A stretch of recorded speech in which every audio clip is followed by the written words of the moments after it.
E estamos aqui com mais uma edição do Reconversa, eu e o valente Valfrido Vardi, hoje conversando com um homem que estuda a opinião pública, ele faz pesquisas, já conversamos com Antônio Lavareda, amigo dele, certamente, agora Felipe Nunes, que é o diretor de pesquisa da Quest e faz a pesquisa Genial Quest, uma pesquisa que é relativamente recente, ele vai contar isso, mas que hoje tem altíssima credibilidade no mercado de pesquisas, no mercado de opiniões, na imprensa. Ele escreveu há pouco um livro em companhia do jornalista Thomas Traumann, Biografia do Abismo, que está aqui, e com o seguinte subtítulo: Como a polarização divide famílias, desafia empresas e compromete o futuro do Brasil. Está aqui, estamos com... Obrigado, Felipe, por ter aceitado o Eu nosso que agradeço, prazer enorme. E tem muita coisa para falar com ele. Eu, por exemplo, já vou pegar no pé dele daqui a pouco com esse negócio de polarização. É polarização mesmo? É o melhor nome para isso? Ele vai explicar por que ele acha que é o melhor nome. E eu tentarei dizer porque eu acho que não. Começa assim, a entrevista já começa falando que o entrevistado é mais... Mentira. Felipe, meu amigo querido, faz um brilhante trabalho, né? E nós começamos, Felipe, de cara sempre, você já conhece um pouquinho o programa? Conheço. Faça o seu Wikipedia pessoal, brevemente, qual é a síntese do Felipe, né? Do Felipe Nunes. Porque depois nós queremos saber porque que o sistema de pesquisa dele é um pouco diferente de alguns outros. Tem muita coisa para falar e entender de Brasil e entender essa questão da biografia do abismo. Fale-nos! Obrigado pelo convite, prazer estar aqui. Sempre assisto as entrevistas. Quando o Reinaldo me convidou para estar aqui, a primeira coisa que eu fiz foi, que eu sabia do Wikipedia, fui procurar. Eu não tenho Wikipedia no Google. Não tem? Não tenho. Então eu vou falar aqui, o meu Wikipedia já estamos facilitando, facilitando Felipe Nunes, você sabe, né? Vários Felipe Nunes. Mas tem um que tem Wikipedia. Tem. Tem Felipe Nunes skatista, tem Felipe Nunes jornalista agora na Folha. Tem um monte de Felipe Nunes. Mas eu vou aproveitar essa oportunidade para contar uma história que eu nunca contei para ninguém, como eu estou aqui entre amigos, vou contar essa história. Eu acho que tem duas coisas para contar no meu Wikipedia. Uma é, quando eu nasci numa família em que o meu pai foi vereador durante muitos anos e a minha mãe era líder comunitária. Eles nunca concordaram sobre nada e a minha casa era uma vida política desde sempre, né? Eles têm pensamentos... Polarizados. Eles têm pensamentos ideológicos, inclusive, muito diferentes. Papai de um lado, mamãe Estão casados de outro. ainda? Separaram agora recentemente. Porque não dá. Depois da polarização, divide família e tal. Por que você acha que eu fui escrever um livro sobre isso? Por conta da divisão que eu vi lá em casa, né? E essa coisa da política, então, sempre me influenciou, sempre foi muito importante para mim, desde cedo. A ponto de, quando eu tinha 3 anos, eu fiz um discurso na escola dizendo que queria ser presidente da República. Ainda bem que eu desisti dessa ideia e fui estudar, fazer a minha formação em Ciências Sociais na UFMG, onde estudei ali com muita gente que me influenciou, gente a quem eu devo, né, muito incentivo e apoio. E depois fui fazer mestrado em Ciência Política, ganhei uma bolsa da Fulbright para fazer o doutorado, o PhD, nos Estados Unidos, na Universidade da Califórnia, em Los Angeles. Depois virei professor em San Diego, de métodos quantitativos, até que em 2014 voltei ao Brasil para começar a trabalhar com campanhas eleitorais, para começar a trabalhar, né, aplicar propriamente dito o conhecimento que eu tinha adquirido no doutorado. Eu tinha feito um mestrado em estatística em Los Angeles, então eu sou uma pessoa esquisita, porque eu gosto de gente e de número ao mesmo tempo, né, essa coisa da estatística e da ciência política. Fundei a Quest em 2017, e desde então a gente vem fazendo muito projeto. Já participei de mais de 50 campanhas. Né, hoje trabalho como consultor de empresas de varejo, de bancos, de empresas de mídia. E a Quest vem aos poucos se consolidando como um instituto. A nossa missão é produzir dados e insights para contribuir para o debate público. Acho que a gente tem tentado fazer isso, muito com a contribuição de jornalistas como o Reinaldo, a quem eu sou muito grato pelo apoio que sempre me deu quando eu comecei a me transformar aí numa pessoa que faz, né, levantamentos públicos. E, além dessa coisa da política, eu tive o privilégio de fazer alguns projetos que eu adoro contar, né? Eu estava no monitoramento da Copa do Mundo de 2014 para entender aquilo tudo que estava acontecendo depois de 2013. Foi um projeto que eu amo. Depois fui fazer monitoramento do Big Brother Brasil, que é um negócio Isso tudo para quem?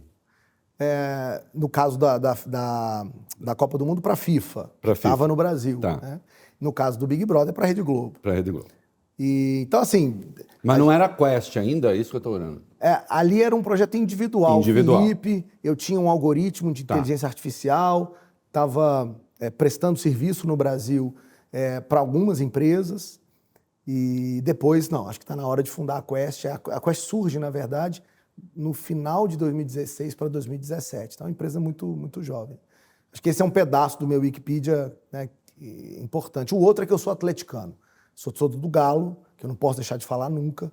Sou tão fanático com o meu time que meu filho chama Eduardo Galo, para mostrar quanto que eu sou doido com esse negócio. Então, no meu Wikipedia, essas duas coisas têm que estar presentes. Política, desde a infância, por conta da influência, né, dos meus pais, e também um pouco de Galo. Talvez nem tanto quanto o nosso amigo Chico Pinheiro, no caso do Atlético. Muito, nós dois rivalizamos para ver quem é que é mais Galo. A gente fica ali se mandando o tempo todo mensagem. Chico é um grande amigo, um abraço para ele. Uma questão rápida, porque a pesquisa Quest, Genial Quest, se tornou muito conhecida nas eleições agora passadas. Quando é que começou essa pesquisa e qual é a natureza? Porque você sabe que uma das críticas que se fazem a quem faz pesquisa para instituição financeira é que a pesquisa, de algum modo, se subordina aos interesses da instituição financeira. É uma crítica que você não ignora. Né? E então ela teria eventualmente uma qualidade menor, uma confiabilidade menor, uma credibilidade menor do que outros que não trabalham então para bancos ou não subordinam seus dados a bancos.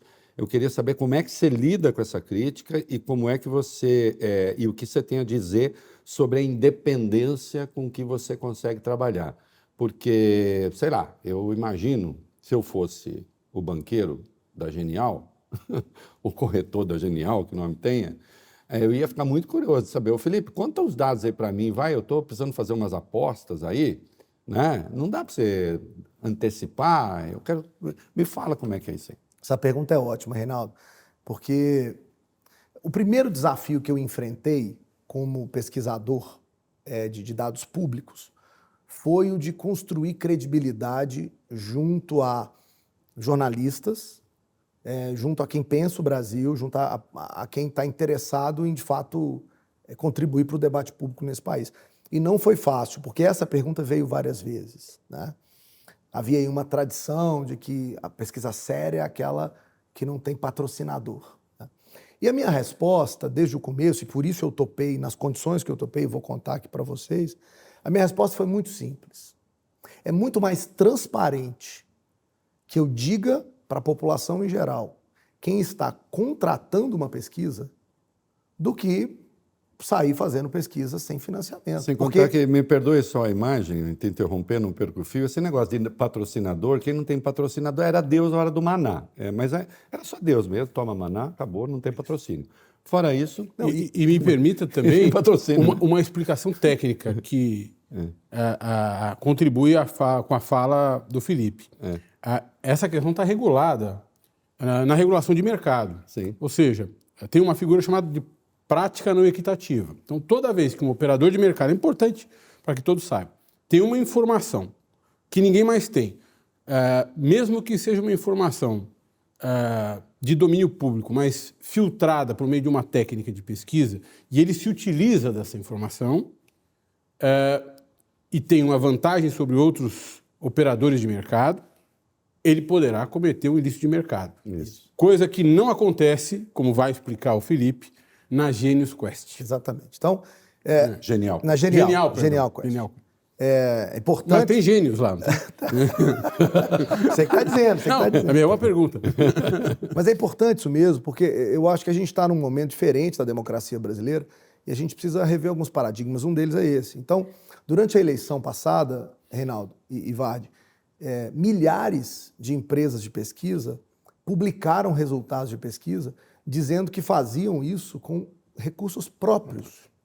Eu pergunto aos amigos, Instituto de pesquisa, por acaso, é filantropia para ficar fazendo... Almoço Eu grátis? dei a resposta, você não Isso. prestou atenção? Mas não.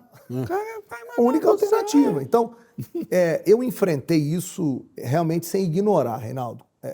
Todo mundo que me perguntava, eu fazia questão de explicar as condições que eu tinha estabelecido para fazer esse trabalho. Eu, como contei, tenho uma trajetória acadêmica já há algum tempo, né, me considero ainda jovem, mas já trabalho há muito tempo, já publico livros, capítulos, artigos internacionais há algum tempo, e tenho um nome a zelar, que eu acho que é a coisa mais importante para uma pessoa como eu.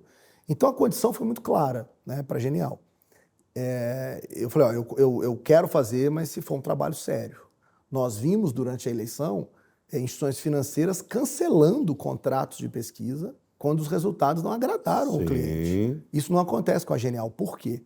Porque o CEO da Genial virou para mim e falou assim, a única coisa que eu espero de você é qualidade, independência e que você diga para o país inteiro qual é o cenário eleitoral brasileiro, porque isso vai beneficiar a Genial, que era, né, uma instituição já conhecida, mas que tomou um nome ainda maior. E atrelado a um banco que é de gente muito séria. Muito Importante séria, falar, o muito Brasil séria. Plural é um banco instituído por gente muito séria. Exatamente. Então, Reinaldo, eu prefiro contar para todo mundo quem financia, porque isso quer dizer que as pessoas sabem que tem alguém, eu não estou tirando dinheiro do meu bolso, estou inventando, né, tem alguém fazendo as pesquisas, alguém interessado nelas. Elas servem hoje, te agradeço pelas palavras generosas do começo, né, da nossa conversa, para orientar muita gente, para, né, fazer com que o debate fique mais plural. A gente tem total independência, não há nenhum tipo de interferência em pergunta, em desenho amostral, nada. Eles me entregaram, de fato, essa independência que eu precisava. E acho que a gente tem feito um trabalho bacana. Isso é verdade, porque a gente é amigo, eu vivo tentando interferir nas pesquisas dele, mando perguntas e nunca apareceram no questionário. E isso é absolutamente inaceitável. Não, e tem vezes, ele está falando isso, mas tem vezes que ele não gosta dos resultados. Tem também. Mas como ele é um jornalista sério, ele publica assim mesmo sem gostar. mesmo não gostando. E critica, e está tudo certo. E vou contar que ele é responsável por uma das minhas maiores agonias. Porque, olha, eu vou contar um segredo aqui, ninguém sabe, mas eu não queria que o Bolsonaro ganhasse a eleição. Não queria. Mas ninguém nunca percebeu isso, quero deixar claro. É. Eu quero deixar claro que nunca ninguém percebeu. Sempre fiz questão de esconder isso. E aí, quando saiu no sábado anterior à eleição do domingo, a sua pesquisa... Me corrija, a sua diferença era de 1 ponto e alguma coisinha, né? Por quem mais chegou perto. 1 ponto, chegou pertinho. A hora que saiu, eu falei... E como o outro estava em ascensão, eu falei, vai virar, né? E, até saiu o resultado. Já comprou uma passagem. Foi difícil, já comprou a passagem. E claro, né, nem isso aqui que ele está fazendo teria sido possível, né? É engraçado, mas ele chegou muito perto. Essa coisa de pesquisa, a gente fala sempre, e eu acho que vale a pena repetir agora, não é o retrato, é o filme. O que agonizava quem não queria que o Bolsonaro vencesse... Que não era o meu caso. Que não é seu caso, é que a gente foi mostrando o crescimento do Bolsonaro ao longo da campanha, que é um crescimento completamente justificado pelas ações políticas que foram tomadas durante aquele ano, várias delas, inclusive, ações discutíveis do ponto de vista constitucional. Na boca da urna. Né, ali na véspera, sem contar a discussão sobre o papel que a abstenção teve na eleição. Ele estava olhando política, a seu ver? Política não, pesquisa, com a seu certeza, ver? Ele estava olhando dados quantitativos, qualitativos? Olha só, é impossível imaginar a possibilidade, Vardy, do presidente não estar sendo orientado por meio de pesquisa quando há uma orientação política de tentar dificultar o processo de votação eleitoral. Porque ficou provado entre o primeiro e o segundo turno que a abstenção foi variável decisiva para que o Lula não vencesse no primeiro turno. Sim. Eu tenho dito isso e repito, se você pegar os resultados de votos totais, que é o cômputo do eleitorado brasileiro inteiro, o Lula teve no primeiro turno 39 pontos, o Bolsonaro teve 33. Tá? Essa foi a diferença ali deles. Quest, IPEC, Datafolha, IPESP, do nosso querido Lavareda, a quem eu admiro demais e adorei a entrevista dele aqui com vocês. todos esses institutos mostraram o Bolsonaro nesse patamar. 33, 34, uns um pouco acima, mas ali. Né? O Lula, os institutos todos, eu falo isso no livro, né? Eu e Thomas falamos isso no livro, o Lula parece, quando você compara os 39 de votos totais com as pesquisas do primeiro turno, ele aparece acima, ele parece superestimado em todos os levantamentos, todos. No caso da Quest, a gente dava 44, ele teve 39. Outros deram mais. Tal. O que a gente foi descobrir? Que havia um eleitorado que dizia que ia votar no Lula, mas que no dia da eleição não foi votar. Vou dar 2 exemplos que vão ficar muito claros. A abstenção eleitoral no norte de Minas, para quem conhece Minas Gerais, sabe que o norte de Minas é lulista, sempre foi, desde que a eleição... Está quase na Bahia. É quase a Bahia, né? Quase a Bahia. A abstenção chegou a quase 40% no norte de Minas. É brutal. Eram 7-3 no norte de Minas. No leste da Bahia, ali para baixo, um pouco de Salvador, a abstenção chegou a 36%. No oeste do Maranhão, chegou a 34%. Essa diferença de abstenção foi decisiva para o resultado do primeiro turno. Né? Para o Lula não vencer no primeiro estar maior, né? Para não estar num resultado melhor. E a que se deveu isso? E aí o ponto é, exatamente porque os institutos de pesquisa, só para concluir o raciocínio anterior, exatamente porque os institutos de pesquisa foram capazes de mostrar isso, Vardi, que houve uma leitura política, de um lado, a campanha do Lula, vá votar no segundo turno inteiro, e a campanha do Bolsonaro desmobilizando, ou por campanha ou por outros meios, a votação. Então, não tem como imaginar que isso aconteceu por uma inspiração do Divino Espírito Santo. E agora um parênteses rápido no Percofil falando eu, não ele. Lembrar que há uma investigação em curso sobre a tentativa de obstar votantes do Nordeste no segundo turno. Ou seja, tem pesquisa por trás disso. Geralmente, a literatura em ciência política explica a relação entre abstenção eleitoral em democracias modernas usando 2 variáveis. O grau de escolaridade, que está associado à dificuldade de votar, né, as dificuldades óbvias de qualquer indivíduo com menor capacidade. Poder econômico. Poder econômico tal, de votar, esse é um ponto muito importante. E o segundo, a motivação que está envolvida na eleição. Ou seja, para você tem que superar, num determinado momento, o desejo, né, a vontade de votar por outros interesses que você tem, por exemplo, dentro de casa. Você tem que comer ou ir votar. Você tem que escolher. O Brasil é um país que tem voto obrigatório, mas não tem transporte público no dia da eleição. Isso, obviamente, gera uma assimetria política. Né? Então, essas coisas são as variáveis explicadas nesse caso. Me permita uma pergunta que eu acho que está na antessala do tema do teu livro com o Thomas. Esse livro, Biografia do Abismo. E que me parece muito importante para o rumo da nossa democracia e de outras grandes democracias como a brasileira.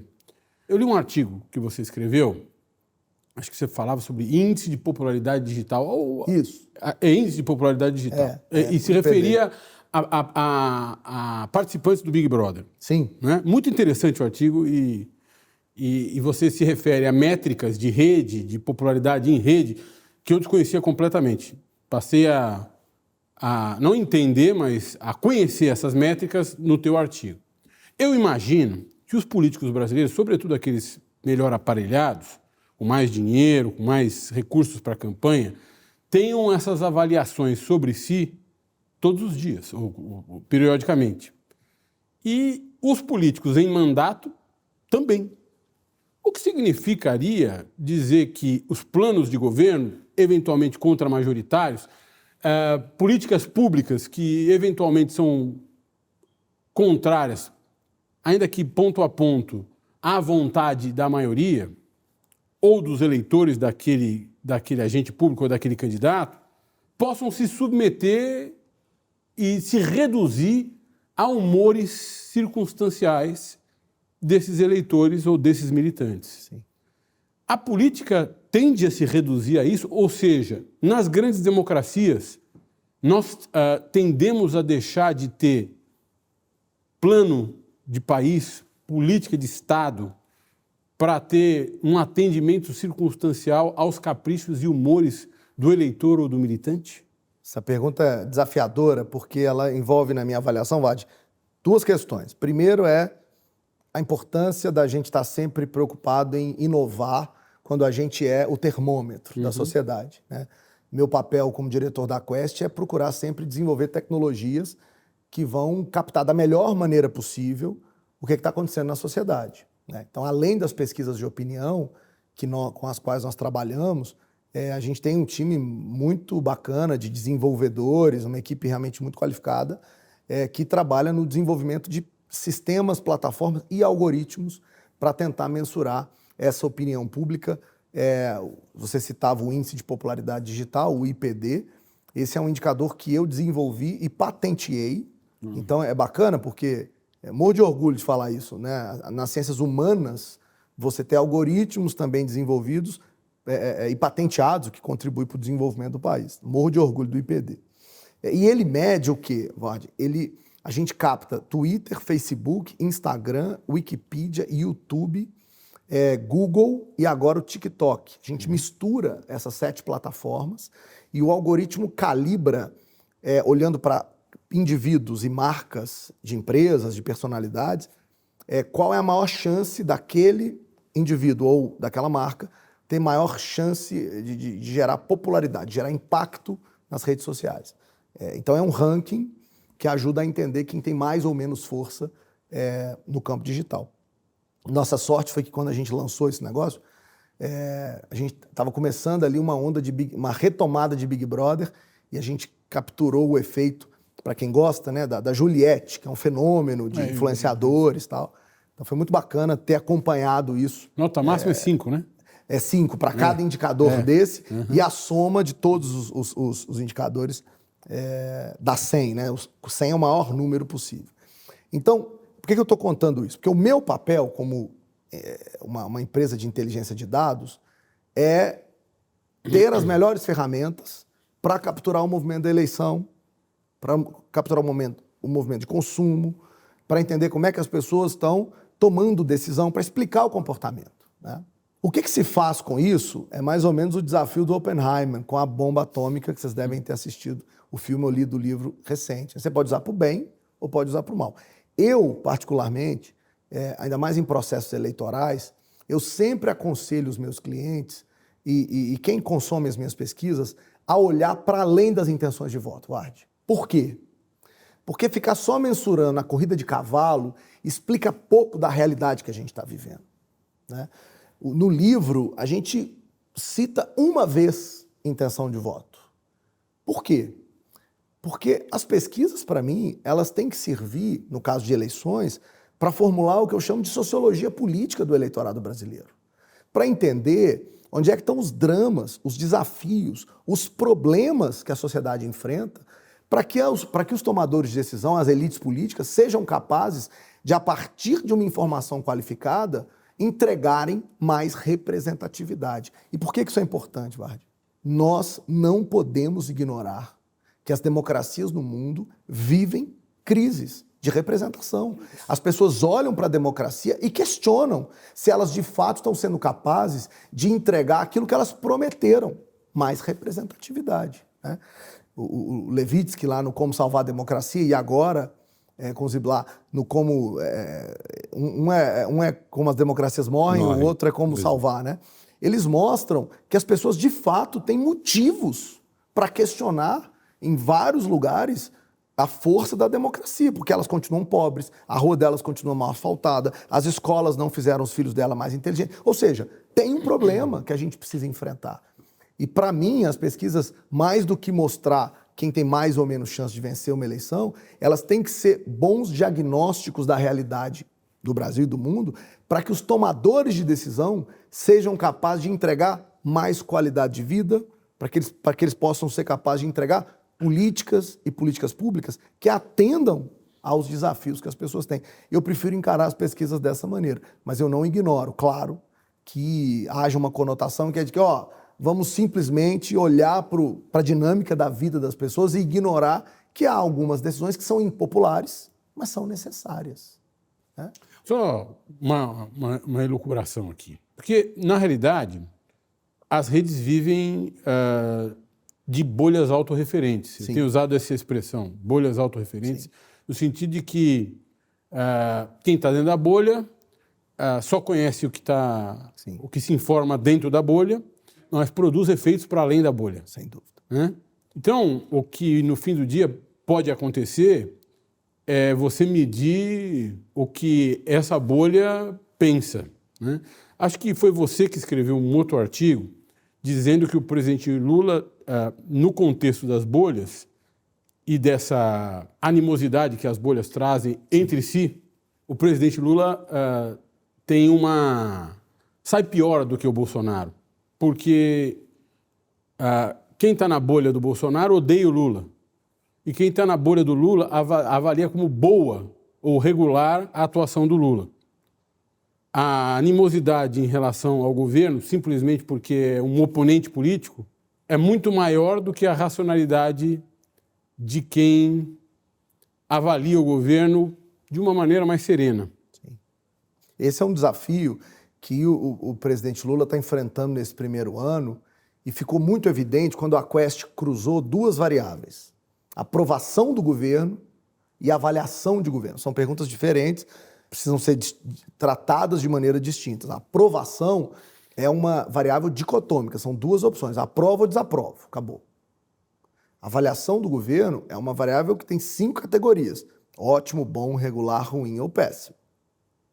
Quando você cruza essas duas, você entende a diferença do ódio que o eleitor que desaprova o governo tem ao governo, e você entende que não é paixão que existe entre aqueles que aprovam o governo. Como é que eu vi isso? A maioria dos eleitores que desaprovam o governo Lula acham que ele é péssimo, enquanto a maioria dos que aprovam o governo acham que ele é bom. Ou seja, há bolhas mais radicais e bolhas menos radicais. Sem dúvida. Bolhas mais polares e bolhas menos polares. Sim, que é a minha questão. Não, isso a propósito Você fez uma leitura que me parece virtuosa das métricas de avaliação, as democracias, e eu concordo, né, com o Levitsky, que as democracias têm que entregar mais, sem dúvida, né? Parte do ódio à democracia decorre dessa baixa entrega, muitas vezes mesmo. Agora, o que eu acho fascinante, e quero te ouvir a respeito, e sei que você tem lidado com isso, eu vou pegar o Trump nos Estados Unidos agora, ele foi lá no caucus de Iowa, ele disse, e nós temos que acabar com esse governo nefasto do Biden que está destruindo a América. Bom, o governo do Biden não está destruindo a América. O governo do Biden está com desemprego pouco superior a 4%, isso significa que você tem uma política de pleno emprego. Né? Ainda hoje eu brinquei com o nosso plano para a indústria brasileira. O governo Biden meteu 280 bilhões de dólares só em chips enfim, na área de tecnologia. Né? Estamos falando de 1,3 trilhão de reais só para botar na moeda brasileira. A inflação está sob controle, não está um desastre, ao contrário. Né? E aqui no Brasil, os bolsonaristas ficam naquela coisa assim, os desastres do governo Lula. Bom, não há desastre nenhum. Né? Temos os nossos analistas inconformados com o fato de que por eles cortariam o Bolsa Família amanhã e, portanto, faz superávit e acabou, mas é claro que o Lula não vai fazer isso. Mas as coisas estão acontecendo. Pergunta. Isso aqui são considerações. Não há uma hora em que a realidade deixa de ter importância? Pois é isso. Ou não? É o sistema lógico da bolha. Tem a democracia que não entrega, tem, mas não é que ela não entrega de hoje, faz tempo que ela não entrega muita coisa. Ela não entrega para todo mundo o tempo todo. Isso, não entrega para todo mundo o tempo todo, entrega hora mais, hora menos. Mas não tem uma hora em que a realidade deixa de ter importância? Por exemplo, temos médicos contra as vacinas. Eles são médicos. Eles sabem que funciona, mas eles são contra a vacina. Aí, para não falar abertamente contra a vacina, eles dizem, nós somos contra a obrigatoriedade, não é que a gente é contra a vacina, contra a obrigatoriedade, que aí mexe com a liberdade. Tem como mensurar isso? Você já pensou nisso? Claro que tem, não? E esse é o maior perigo que a gente está vivendo hoje em dia. Deixa eu fazer umas observações antes de responder diretamente a pergunta, porque esse tema é o tema que motivou Biografia do Abismo. Você vai entender por quê. E é bom olhar para os Estados Unidos agora. Se a gente fizer uma comparação da taxa de desemprego nos Estados Unidos, comparativamente, nos últimos 100 anos, o Biden, neste momento, só perde de 2 presidentes na história americana, do ponto de vista de sua capacidade de, no seu mandato, de gerar emprego. Gerar emprego. 2. Em compensação, se você comparar o Biden em relação à popularidade dele nas pesquisas nesse momento com outros presidentes, ele está em quase último lugar. Está no top 3 dos piores. Como é que explica isso, pô? Como é que a gente consegue olhar para o Brasil, que tem, vou citar aqui os indicadores econômicos, eu não sou economista, então morro de medo de fazer isso, mas vou citar os indicadores dos economistas. O PIB cresceu mais do que o esperado, a inflação chegou na meta imaginada pelo Banco Central, estimada pelo Banco Central, o câmbio estava abaixo, o emprego... Acima do que se esperava. Assim, impressionante, né? Muito maior. Então, isso para não falar do preço da comida, o combustível... A picanha efetivamente caiu. Sabe, assim... E quando eu pergunto na pesquisa Genial Quest, como é que está a economia, sabe o que eu recebo? 60% dos eleitores... Vou aproximar, gente, porque senão fica muito número. 60% dos eleitores do Lula dizem que a economia melhorou. 60% dos eleitores do Bolsonaro diz que piorou. São duas visões de mundo que não se conciliam e ajudam a entender o problema do Biden.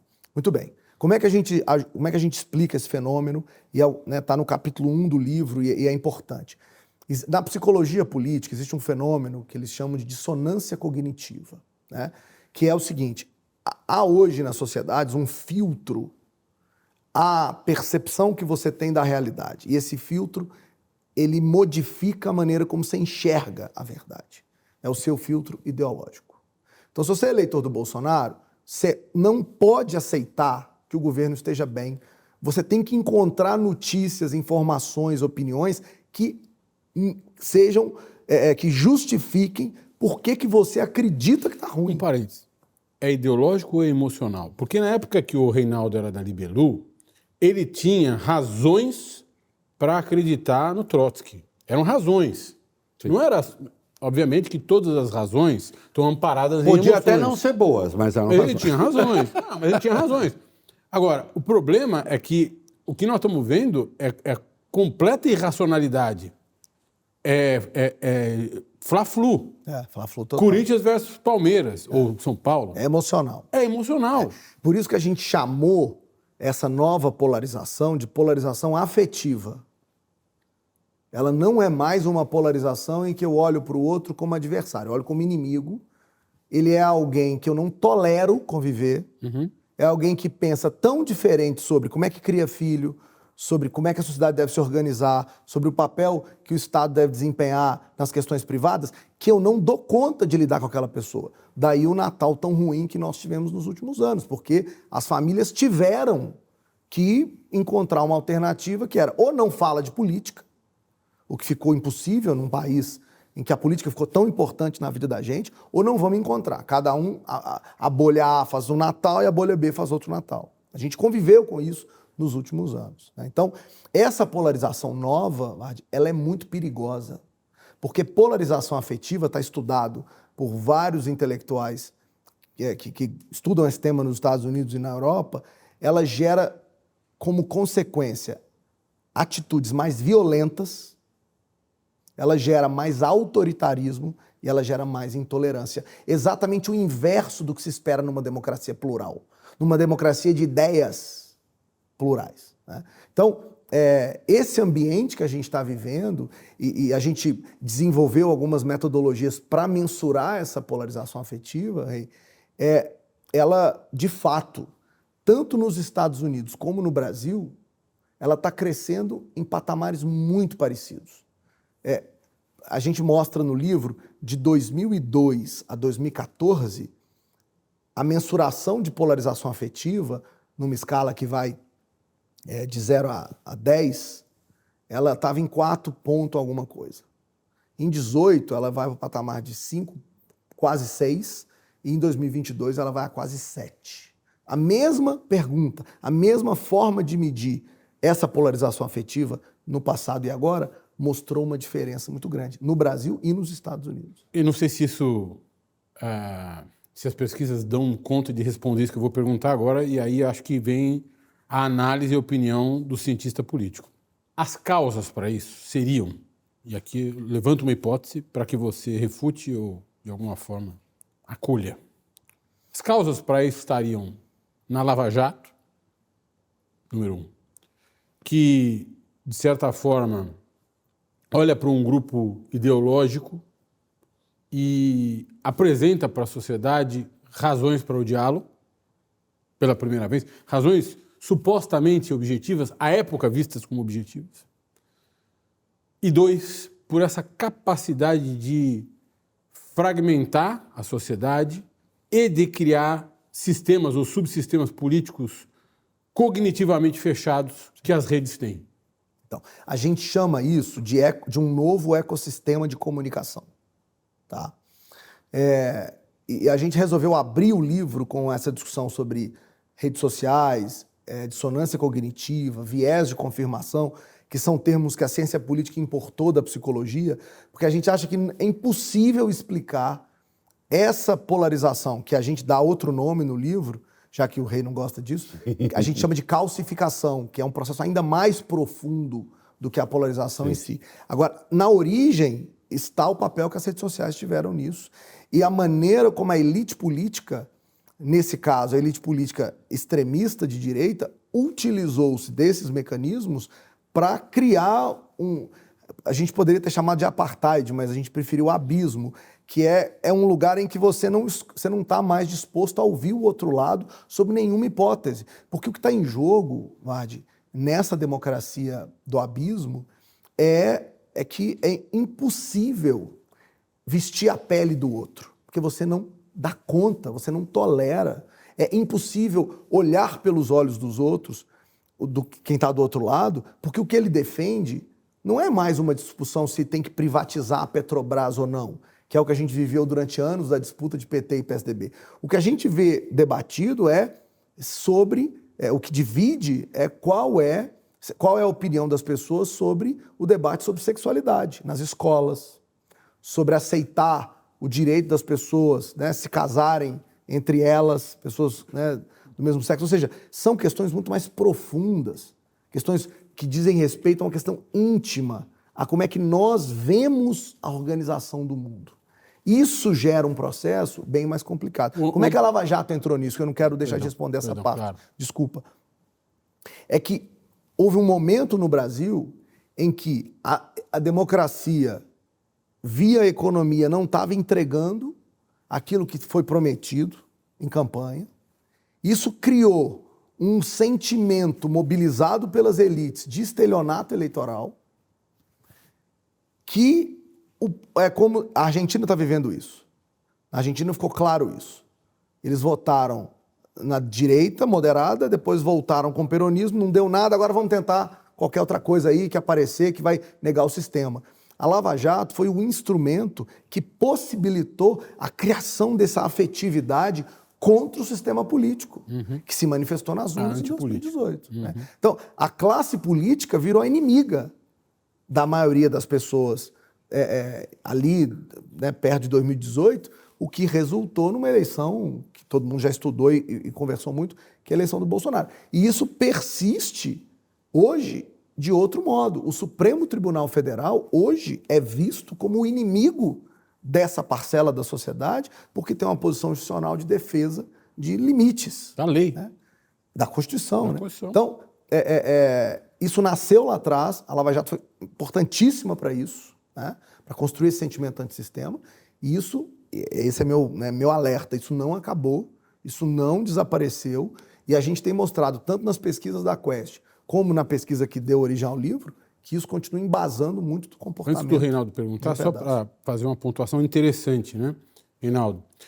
Essa aflição sobre essa calcificação, esse antagonismo inegociável e calcificado, né, vem afligindo o ambiente de negócio. Eu vi a fala do Dr. Trabuco Cap, presidente do Conselho de Administração do Bradesco, no Fórum Mundial em Davos, usando o termo de calcificação a que vocês se referem no livro. Ou seja, o próprio ambiente de negócio do país começa a se afligir pelas consequências que isso pode ter, migrando do sistema político para o sistema econômico. Eu acho que esse livro, que já bateu aí mais de 20 mil vendas nesse um mês de lançamento, a gente está muito feliz com o resultado, gente muito importante falando do livro, gente que a gente respeita muito, escrevendo críticas sobre o livro.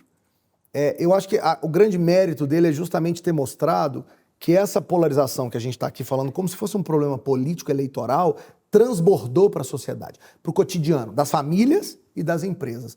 Não dá para ignorar, Vardi, definitivamente o que aconteceu no Brasil recentemente. Há vários casos em que o eleitor do Bolsonaro cria uma campanha digital para boicotar a Piracanju porque ela fez uma campanha com a Ivete Sangalo, que agora é comunista.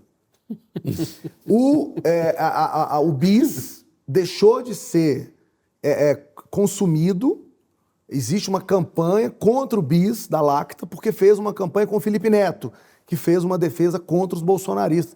Ou seja, nós não estamos falando de um fenômeno que surge na eleição e desaparece. Ele está intrinsecamente ligado à nossa nova realidade. E o nosso alerta no livro, por isso a gente chamou de abismo, né? Essa separação quase que... abissal. Né? O Nietzsche é que falava, cuidado para não ficar olhando para o abismo, senão ele volta. O abismo, né? Nietzsche. Ou seja, ele está tão presente na nossa vida cotidiana, nas empresas, que é isso. Os donos de banco vão ter que se preocupar com isso, os empresários vão ter que se preocupar com isso. A Budweiser nos Estados Unidos, onde o processo de calcificação política também está documentado, deixou de ser líder de mercado. Por causa daquela propaganda. Exatamente, por causa de uma propaganda. Que fazia uma menção que os republicanos repudiavam. Isso não lembra que menção que era? Nós estamos falando de uma propaganda que falava a personagem era uma trans. Que estava envolvida ali num caso, bebendo Budweiser, e aí... isso não me representa, eu tô fora. Eles perderam o mercado. Então, Vardi, quando eu vi o Trabuco falando no fórum sobre isso, a gente viu que assim, a mensagem de alerta está chegando, porque tem que chegar mesmo. A gente relata vários casos no livro, nas escolas, no esporte, né, no sistema financeiro, no varejo, que estão influenciados por esse tipo de comportamento calcificante. Infelizmente, alguns colegas jornalistas estão colaborando para transformar essas coisas que o Bolsonaro está fazendo quase em categorias de pensamento. Eu vou explicar um pouquinho porque é que, rapidamente, que eu não sou entrevistado, e nem devo ser, eu me oponho ao termo polarização. Polarização supõe que você tenha dois polos. Um polo, para mim, é muito claro. Polo é o bolsonarismo, em que eu sou comunista, você é comunista, o Dória, que sentou ali, comunista também, e o João Amoedo, que a gente entrevistou, também é comunista. Quando o Dória é comunista, eu sou comunista. Qual é a história que eu tenho? O Valfrido é comunista, ninguém é comunista, todo mundo é comunista. Ou só não são comunistas os bolsonaristas, que pensam essas coisas pavorosas e, portanto, se você defende vacina, você é comunista, você, está querendo fazer engenharia social e outros termos que eles vão inventando e criando e tal. E aquilo que seria o outro polo, na verdade, ele é diverso. Ele é diverso. As pessoas não pensam a mesma coisa. Não é o outro polo. O outro polo é a civilização, a meu ver, com todas as suas contradições. É o polo civilizatório. Então, muitas vezes eu vejo uma coisa assim na imprensa tentando igualar. Nós temos de ser isentos. Agora, eu pensando aqui, você não precisa falar sobre isso, eu estou pensando. O que eu quero que você fale se não tem outro nome em vez de polarização.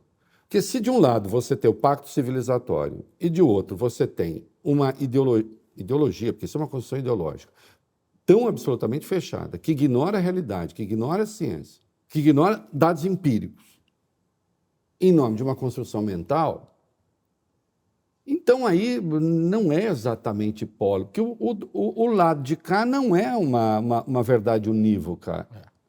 Do lado de cá você tem o pluralismo, com todas as suas divergências. Porra, eu entrevistei o Amoedo, sentou aí, e eu e o Amoedo pensamos coisas muito diferentes. E, no entanto, a gente está no mesmo polo, segundo esse ponto de vista. Mas que polo é esse? Quer dizer, então, é polarização o melhor nome, porque às vezes isso vaza para a imprensa, e hoje eu vejo uma tentativa de equilibrismo. E sou eu falando, precisamos reconhecer que o bolsonarismo é uma vertente do pensamento, mas espera aí, a Alemanha acaba de fazer em 2, 3 dias uma manifestação que reuniu mais de 1 milhão de pessoas, porque eles dizem, a alternativa para a Alemanha aqui não é alternativa. Que eles acabaram de se reunir com neonazistas e fizeram um plano para expulsar, inclusive, alemães de segunda geração que têm origem de imigrantes. Não é alternativa. Essa polarização nós não queremos. Não está faltando um pouco de clareza sobre o que é que está em jogo? E para completar e personificar, o Lula definitivamente não é um radical. Não é.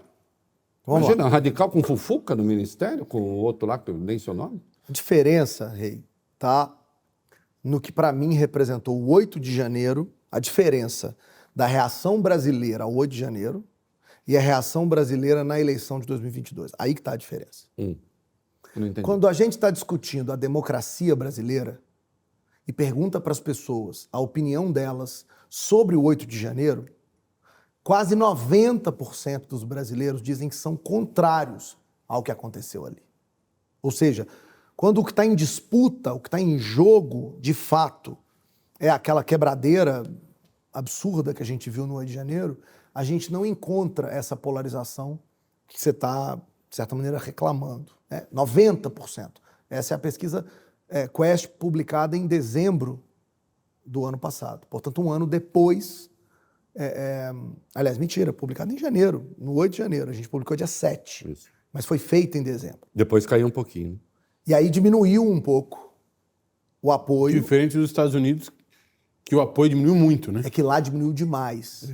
Porque... Aqui foi para 84, não é isso? Exatamente. Isso, Então, lá viu que eu não leio suas pesquisas? Eu fico assim, encantado com o negócio desse.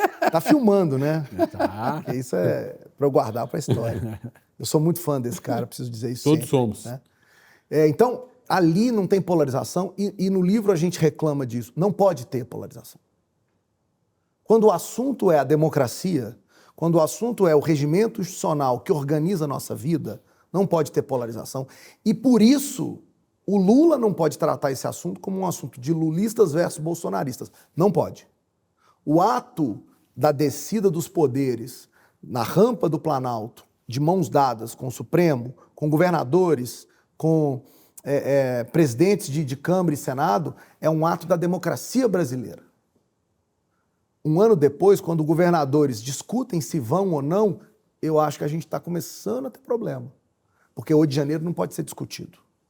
O 8 de janeiro tem que ser punido, ou nós vamos ter um problema institucional que é exatamente de criar uma polarização como a que os alemães estão ali negando. A gente não pode cair nessa. Os americanos estão caindo porque o Biden cometeu o equívoco de politizar o tema. Democracia não pode ser partidarizar. Ele não pode fazer isso. Mas, na eleição, tem polarização. Por quê? Porque o que a gente percebeu é que tem 8 grupos identificados no Brasil. Do lado lulista, tem o que a gente chama de petista, os progressistas, os liberais sociais e o público de classe D e E, que não tem um nome porque eles estão identificados pela classe, pelos seus interesses econômicos. Esses 4 grupos juntos deram a vitória curta para o Lula. Esses 4 grupos pensam diferente. Eu sou liberal social, faltou comunista, que é o Valfrido, que não está. É progressista. Progressista. Ele está progressista aqui. É verdade. Ele está progressista aqui. Não está comunista aqui na classe. Perdão. Mas os liberais sociais foram fundamentais, tá? Sem eles, o Lula não vencia a eleição. Do outro lado, tem 4 grupos. Tem os fascistas, que foram responsáveis pelo 8 de janeiro. A notícia boa para você é que eles não são maioria, pelo contrário, são minoria dentro, inclusive, do bolsonarismo, mas eles existem, pensam, né, como fascistas. Mas você tem o agro, Você tem os conservadores cristãos e você tem os empreendedores. Empreendedores e liberais sociais são quase a mesma coisa. A diferença é que do lado de cá tem gente que não superou ainda a mágoa do governo Dilma. Do lado de cá tem gente que acha que a democracia é mais importante que qualquer coisa. Então, eles estão do lado de cá. Quando a gente olha para o pensamento, para a visão de mundo desses grupos, a gente identifica diferenças estatisticamente significativas sobre vários pontos de vista. Não mais o ponto de vista do papel do Estado, que é o que divide antes, mas sobre valores, sobre moral, sobre como eu devo me comportar em sociedade. É nessa dimensão, Rei, que está a polarização e que aproxima empreendedores, conservadores cristãos, agro, entre eles, e os distancia do outro público, que é o público que votou em Lula. É impressionante quando você pergunta para esse público aqui, se o seu filho se casar com uma pessoa que vota diferente de você, o que você acha disso? Há uma rejeição, as pessoas não toleram. Isso está crescendo nos últimos 3 anos. Mas aí eu te faço uma pergunta. Você sabe que o direito penal tem uma figura muito interessante. Eu não sou penalista, nem criminalista, mas muito interessante, que é a do dolo eventual. Né? Que é você assumir... Você não quer matar alguém, por exemplo. Mas você assume o risco de matar. Por exemplo, do sujeito que se embriaga e sai dirigindo. Ou então alguém que joga um vaso por esporte de uma sacada e, enfim, racha o crânio de alguém que passava pela calçada. Esses 4 do lado bolsonarista, bom, um só é fascista e os outros 3 são simpatizantes por questões morais ou de costume. E porque odeiam o PT. E porque odeiam o PT. Mas esses 3, de certa forma, agem com dolo eventual sob o ponto de vista da destruição do sistema político pretendida pelos fascistas. Eu entendi sua provocação, e ela é ótima, porque isso mostra... Ou seja, eles são tão como é que a fascistas quanto os democracia... fascistas. Mas isso é o ponto, esse é o ponto. Não é E aí isso? é que tá vendo por que tem polarização? Porque o Vardy que está fazendo agora é dizendo que todo mundo dentro do bolsonarismo é Assume igual. a possibilidade. Mas não é. São pessoas, ouso dizer, que olharam, passaram do limite em 8 de janeiro. Mas não precisa prender esses caras também. Só porque eles fizeram cocô na cadeira de um ministro do Supremo. Bom, só porque eles, enfim, destruíram Quebraram o os Palácio do quadrinhos, Planalto. né, tá. Só porque eles furaram os quadros da Tarsila de Amaral. Enfim, é exagero. No meu modo de ver, usando a figura do dolo eventual, eles tentaram assassinar a democracia tanto quanto aqueles que estavam lá. Mas só para deixar claro, uma coisa é a sua impressão. Não, é só A outra coisa uma tem a ver provocação. com... Não, e é ótima. A outra coisa tem a ver com relação com os números, que é o seguinte. Eu poderia concordar com a sua provocação, que é ótima, se a pesquisa tivesse mostrado 50% a favor e 50% contra os atos. Não é isso que a gente... Mas os caras não têm vergonha? É o que eu ia perguntar. Ô, Felipe, não tem um pouco assim... estou respondendo aqui. O senhor é a favor de invadir o Supremo, quebrar tudo e não sei o quê? Não, né? Porque eu sou uma pessoa decente. Eu só não quero que eles sejam punidos. Eu não sei Não sei, não sei se você sabe, mas as pessoas mentem. Isso Isso. E você se depara com Elas isso mentem todo dia o nas tempo suas todo. pesquisas. Isso aí faz parte do nosso cotidiano. Então, mas por que eu tenho interpretado esses resultados sob uma outra ótica que não essa? Embora eu sei que as pessoas mintam. É porque se você compara nos Estados Unidos e no Brasil, a diferença é significativa. Então não há por que dizer que lá a pessoa vai... Não há elementos que digam que lá você vai mentir menos do que aqui. Todo mundo mente igual. Não acredito que o sistema americano, só porque o cara come mais hambúrguer, ele... não, acho que não. E tem um outro ponto.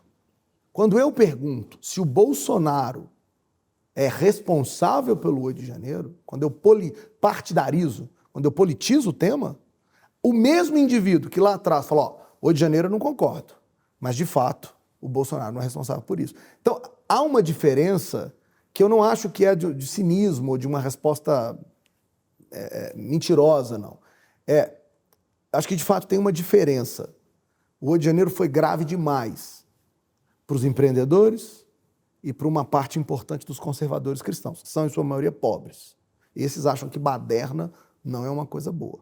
Mas também não acham que o Lula governe a partir de valores que são importantes para eles. A gente viu recentemente a discussão sobre imposto de líder evangélico. Isso é um tema claramente polarizante do ponto de vista desse grupo que já votou no Lula, mas que vai, em 18 e 22, votaram contra o PT, os conservadores cristãos, e essa atitude está sendo usada, a gente tem monitoramento de rede social, nos grupos em que você tem os evangélicos, e as lideranças estão começando a fazer campanhas claramente contra essa medida. Então, eu sou contra esse negócio de ficar defendendo a qualquer custo o que a gente faz. A crítica é super bem-vinda. Não, mas eu Ninguém não precisa- eu tô é uma tentando- provocação, eu tô não é tentando- crítica, tô não. tentando Ninguém entender. precisa concordar com E eu tudo. fiquei muito tentando impressionado entender. com essa divisão da sociedade. Eu fiquei muito impressionado com isso. Mas o ponto é, para a gente, a polarização está descrita de uma maneira perigosa. E a gente precisa levar ela em consideração porque a gente ficou muito próximo de um rompimento institucional, na minha Foi avaliação. por 0,9. E isso é sério. Numa sociedade... E pode vir a ser. 1,8, na verdade 0,9. Foi quase, né? Não, veja, quando eu falo que sou crítico do termo polarização, em razão disso que eu expressei, porque um lado é realmente polarizado e fechado. E acabou, ou você é um de nós, ou você... Acabou. É isso, nem o Dória serve do lado de lá. Nem o Amoedo serve do lado de lá. Ninguém serve do lado de lá. Tem que ser um deles. E do lado que não é eles, bom, cara, aí sim as pessoas se dividem. São vários polos, digamos assim. Né? Então, veja, eu discordo da palavra, mas eu, obviamente, não discordo do seu Da ideia. achado. Porque aí eu agora apelo, que a gente está entrevistando também, não está entrevistando só o cara que fica processando dados, estou entrevistando a analista. pessoa, analista também. Né? Como é que você imagina que se pudesse responder a isso? Eu estou falando porque o Gabeira, que é uma pessoa decente, aliás, adoraria entrevistá-lo, o Gabeira escreveu um artigo no Globo que eu achei um pouco complicado, porque ele disse, olha, tem muitos temas que não chegam à grande imprensa, mas que estão nas redes sociais. Polarizando as pessoas, dividindo as pessoas, e ele falava dessas coisas. Então, disse, caso do Lewandowski, que ele foi advogado da JF quando deixou o Supremo, mas agora vai para o Ministério da Justiça, e aí nas redes sociais, então fica assim, lá vai o Lewandowski, que foi advogado da JF, e agora vai para o Ministério da Justiça. Como se houvesse alguma incompatibilidade nisso, não há nenhuma, e daí? Mas nas redes, me permito o parêntese, Moro e Lewandowski estão sendo equiparados sob a ótica de terem prestado um serviço, cada um para um lado, e agora estão sendo premiados. Sim, ou não, foram. foi até um artigo do Merval Pereira que o Moro deu um jeito de transformar em tese, né? Um artigo com a devida vênia, um beijo, mas equivocado, porque são coisas muito diferentes. Agora, a minha pergunta é, como é seu feeling, né? E a velha piada, né? O Morris Albert que ganhou dinheiro com feeling, né? Mas feeling. Como é que se lida com isso? Porque também se você vai atrás como cachorro cair de mudança, atrás do que a rede social está falando, e tenta dar uma resposta no ambiente político, institucional, aquilo que é um aluvião organizado, que tem gente que organiza. A minha crítica às esquerdas, progressistas em geral, é que eu acho que eles ainda não entenderam direito as redes, poderiam trabalhar melhor. Então vai para a guerra. Né? Não com mentira, mas faça guerra. Claro, claro. Como é que faz? Porque, cara, como é que você vai entrar nisso? Deixa eu te contar um negócio. Por que a verdade não? Porque a verdade não. Porque uma coisa angustiante que eu falei na rádio é o seguinte: nas ciências exatas, né, para cada verdade você tem infinitas mentiras, que é uma merda, né? Quer dizer, imagina, cada verdade, infinitas mentiras. E elas muitas vezes prosperam. Às vezes nas ciências biológicas também. Nas ciências humanas, que nem tem uma verdade tão estabelecida, porque tem guerra de valores. São argumentos. São argumentos, retórica, né? Narrativas, que é a palavra. A aí, palavra narrativa, essa palavra momento, que virou. Agora, cara, a política institucional, ela tem de correr atrás, ela tem que ficar desmentindo, porque às vezes eu acho que a imprensa tenta fazer um pouco isso. Ela tenta emular com as redes sociais. Já que estão falando isso, eu tenho de falar também. E ao falar também quebra a cara, porque as redes já estão em outro lugar. Já passaram. Já passaram. Eu preciso fazer uma referência a 3 colegas. A Natália Bueno, que é professora em Emory, o Frederico Batista, que é professor na Universidade de Carolina do Norte, e a Nara Pavão, que é professora na Federal de Pernambuco. Nós 4 nos juntamos em 2017 para começar a estudar fake news no Brasil. A gente estava olhando para os Estados Unidos, ali depois da eleição do Trump, e falando, esse negócio vai chegar aqui igualzinho. Democracia grande, democracia de massa, baixíssima confiabilidade na imprensa, igual lá. Partidos políticos aqui tem um problema maior, mais fragmentados. Tal. Esse negócio vai dar samba do ponto de vista acadêmico. E nos juntamos para os 4 acadêmicos para estudar o assunto. E o que a gente descobriu, Rei, é que fake news, ao contrário do que o senso comum diz, tem pouquíssimo efeito persuasivo. Pouquíssimo, pouquíssimo.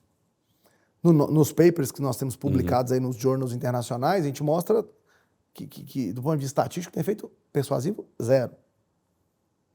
O efeito da fake news... Só um exemplo, por exemplo, vacina mata porque tem um chip, isso não cola. Transforma em jacaré. Isso é o seguinte... Fake news do presidente. Quem já acha que vacina é uma coisa duvidosa, perigosa, usa essa informação...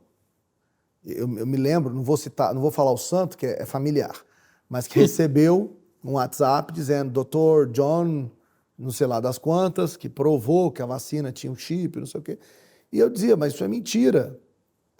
Não, é verdade. Aí ele clicou no link, tinha um Wikipedia do Dr. John, ele existia. Eu não tenho Wikipedia, mas o Dr. Jones lá tinha Wikipedia. E você entrava no Wikipedia, tinha informação de que ele tinha feito um estudo. Sim. Aí você procura o estudo, não tem um estudo. Mas você tem que fazer 3 pesquisas para chegar numa evidência da verdade. Enquanto isso, esse membro familiar, que eu não vou citar o nome, já espalhou isso para dezenas de pessoas. Não para tentar convencê-las desse argumento, mas para mostrar que ele e os outros estão certos naquilo que eles já pensam. Então, por que essa pesquisa é importante? Porque o problema não é você receber uma notícia falsa. Isso a gente recebe desde que a gente nasceu. De diversas maneiras. Fofoca, intriga, né? Falar mal do outro. Isso sempre existiu. O desafio é que hoje essa informação é usada e multiplicada instantaneamente para que os grupos se organizem em torno delas. Por isso que o desafio é não permitir a disseminação da informação de maneira descontrolada. Porque antes de você saber se ela tem fundo verdadeiro ou não, né, você já disparou, porque aquilo confirma o que você pensa. Então, como é que eu acho que... Você falou, a imprensa tem um papel que é o de tentar, de certa maneira, emular. Está falando ali, vamos falar também. Os políticos, muitas vezes, ficam preocupados em ficar desmentindo. O efeito é 0. A gente testou isso. Desmentir uma fake news muda em nada. Exatamente. Nada. Porque... Não, eu nem falo imprensa desmentir, eu falo não cair na pilha de ficar, olha, eles estão comentando isso. Ah, porra, e daí? Então, a questão qual é? A questão é não permitir que esse mecanismo sirva de mobilização do tema. Porque acontece o seguinte, quando uma pessoa comenta um assunto para desmenti-lo, no fundo ela está tomando uma posição sobre aquilo e está fazendo os outros que acham que aquilo está certo, porque eles acreditam naquilo, caracterizar ainda mais esse indivíduo como, está vendo? Ele também é aliado ao sistema, aos interesses que querem destruir o nosso grupo, que querem... Ou seja, você está alimentando isso. Então, os achados científicos que nós temos são todos na direção de que a melhor maneira de lidar com essa questão é ignorando, o que é o mais difícil. Porque as pessoas que também vivem em bolhas passam a ser cobradas pelos seus familiares, pelos seus amigos. Olha, eu recebi muitas... Isso aqui tá circulando demais. Demais quanto? Não, 3 pessoas da minha família me mandaram. Quem são 3 pessoas? E uma coisa risível que algumas plataformas fazem, que é deixa circular e põe fake. A hora que você põe fake em cima disso, os nossos inimigos é que botaram fake ali, provando que é verdadeiro. Não, e já circulou. Mas isso que o Rei diz... que a esquerda se comunica mal em redes, é verdade? Ó, eu não estou questionando você começou... a sua afirmação. O que é, Valfrido? Você quer? Começou... Parou aqui? Acabou aqui? Gente, por favor, produção. Não, é tudo por causa do Felipe. Eu até acho que ele tem razão. Mas você... Gente, eu não vim aqui para polarizar. Não, veio pra polarizar. Eu até acho que ele tem razão, mas eu senti que você torceu o nariz quando ele falou. Ele torceu o nariz. Além de Foi tudo ele, isso, não fui eu. vocês estão se juntando também contra mim? Esse negócio de polarização. A esquerda se comunica mal? Esse ponto Em é redes? bom.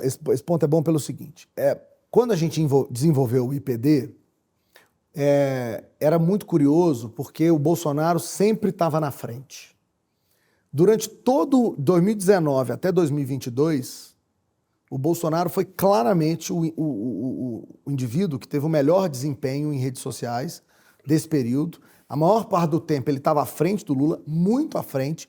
A primeira vez que o Lula ultrapassa o Bolsonaro, mesmo assim momentaneamente, é quando ele faz um discurso lá no Sindicato dos Metalúrgicos, quando ele volta a ter os direitos políticos retomados. Ali ele ultrapassa o Bolsonaro, mas depois o Bolsonaro volta no IPD, né? E eles ficam ali disputando essa popularidade digital até a eleição. Para que você tenha ideia, a gente publicou isso na Folha de São Paulo, no dia da eleição eles estão a 0,8 pontos do IPD, um do outro, na mensuração digital, que estava acompanhando. Cresceu bastante quando me deu uma entrevista 1º de abril de 2021, só para lembrar que eu lembro. Aliás, está lá. É. Você lembra disso? Está lá no indicador, é verdade. Pensou que eu tinha esquecido? É verdade. Está lá, documentado, inclusive. Documentado. Então, ou seja, o ponto é, no processo eleitoral, o Lula conseguiu equiparar o Bolsonaro. E, de fato, disputou a eleição. O Lula. Pessoal. Conseguiu disputar com o Bolsonaro. Pessoalmente, os dois. A pessoa de um com a pessoa do outro, que é o que a gente estava medindo. Mas quando a gente olha para o ambiente digital, Vardy, não tem discussão. Assim, a esquerda tem muita dificuldade e isso tem a ver com a própria lógica da esquerda que você citou, que é plural. Não é. A ideia de hierarquia não cabe na visão de mundo da esquerda.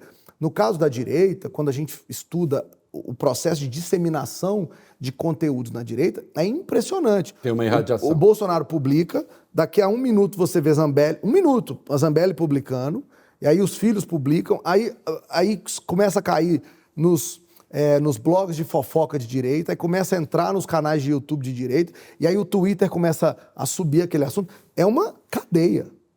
A esquerda nunca se propôs, até onde eu sei, se organizar dessa maneira. Mas isso é bom, não é? No caso deles? Ou no caso da esquerda? Depende de onde você olha. Não, é porque se a esquerda... Porque a disputa fica assimétrica. Sim, mas se a esquerda agisse dessa mesma forma deshierarquizada, ou seja, sem senso crítico, aí nós, de fato, teríamos uma polarização. No sentido de que, de um lado, nós teríamos um grupo coeso combatendo outro grupo coeso e não plural. Problema? Não, eu entendo que, sob o ponto de vista de ocupação de espaço, o campo progressista perde. Mas, sob o ponto de vista de proteção da democracia, da pluralidade, da alternância, da alteridade de ideias, é bom que a esquerda perca Mas é que eu não tô... nesse quesito. Mas é que eu não estou defendendo... Não, eu só estou... Mas é que eu não estou defendendo que a esquerda utilize os mesmos mecanismos que a gente viu extremistas usarem nos Estados Unidos, no Brasil. Não é isso. Mas é que isso a gente, uma conhecendo coisa. a esquerda, a gente sabe que tem grupos de esquerda que não concordam entre si, que tem distinções, tem grupos mais identitários, menos identitários, tem grupos mais fundamentalistas do ponto de vista ideológico, outros mais ao centro. Enfim, há uma esquerda religiosa dentro da Igreja Católica. E eles disputam espaço e mesmo ideias. Né? Isso para falar da esquerda. Sim. Sem falar desses outros grupos. Desse centro-esquerda, sem falar desses grupos aos quais Mas o ponto, eu não vejo. Eu não acho que dá para a gente encarar a democracia digital. O Leonardo Boff falando alguma coisa, repostando a mesma coisa que o Beto, a mesma coisa que o Zé Dirceu. Eu não vejo isso. Não, mas poderiam repostar, por exemplo, as mesmas coisas quando diz respeito a emprego, quando diz respeito à renda. Aquilo que os unifica. E o meu ponto é o seguinte... E aí eu acho que há uma falta de coordenação. Diga. Porque o ponto é, essa coordenação da direita, eu disse, está descrito no livro, os 4 grandes grupos que votaram no Bolsonaro com medo do PT voltar ao poder, e a gente tem isso em pesquisa, eu perguntei durante toda a eleição, por que você está votando no Bolsonaro? Porque você acha que o Bolsonaro é bom mesmo ou porque você não quer que o Lula ganhe? A maior parte dos eleitores que votaram no Bolsonaro votaram porque não queriam que o Lula voltasse. Não é porque achavam que o Bolsonaro era melhor. Quer dizer que eles discordam também. Eles têm pontos de divergência entre eles.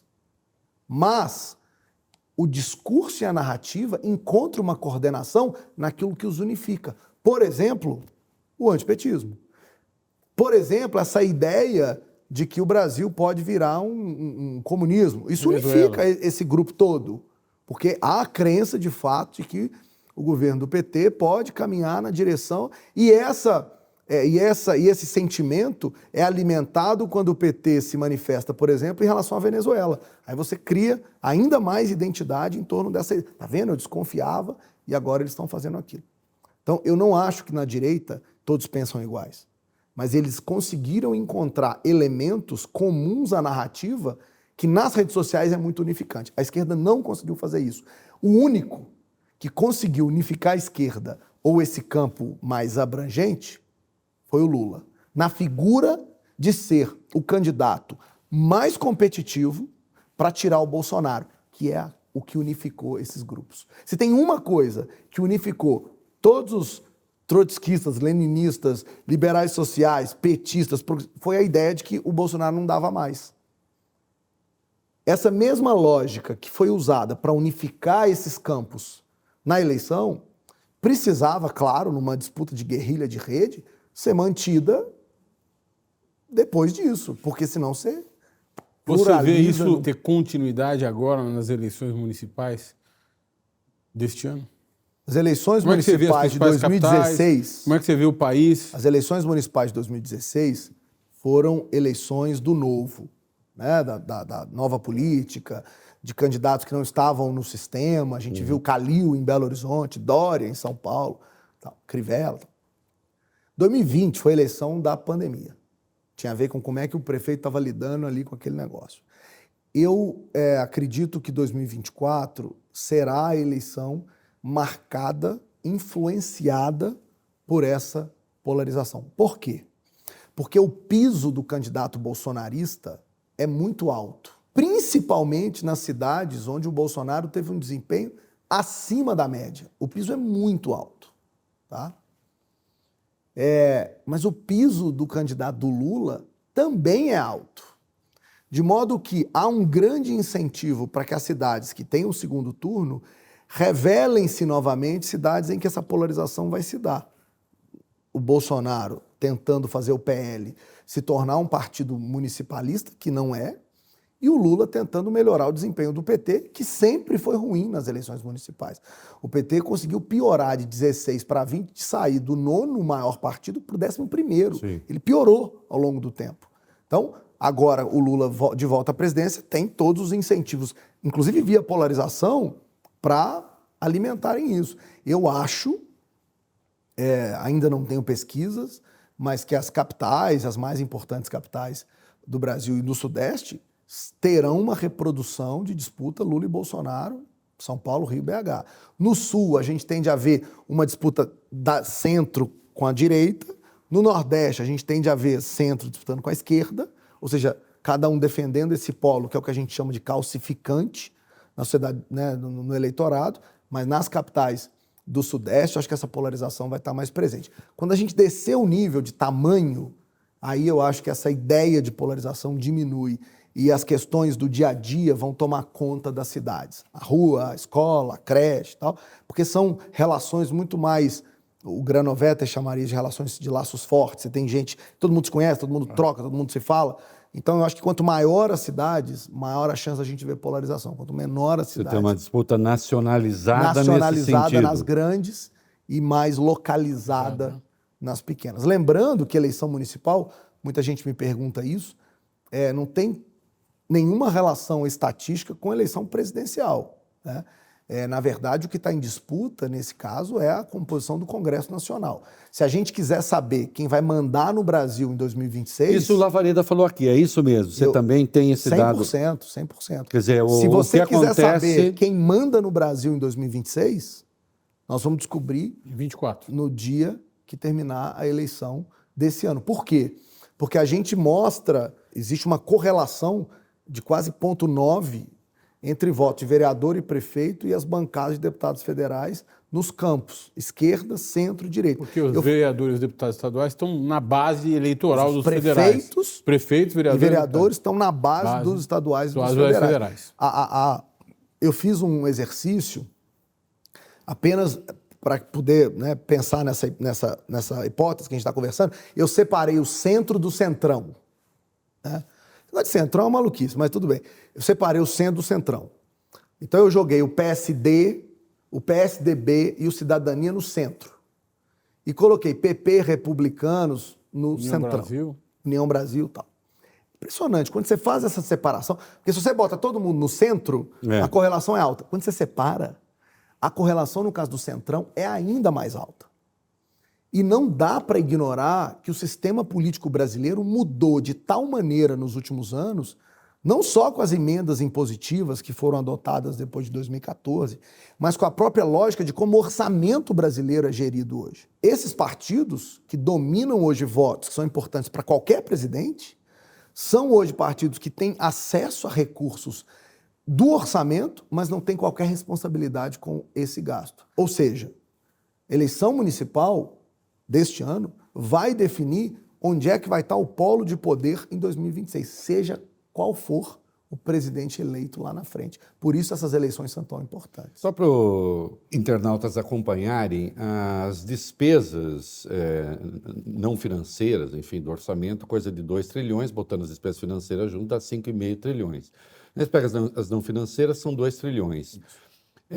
Sobra para o governo federal, custeio e investimento, 250 e poucos bilhões.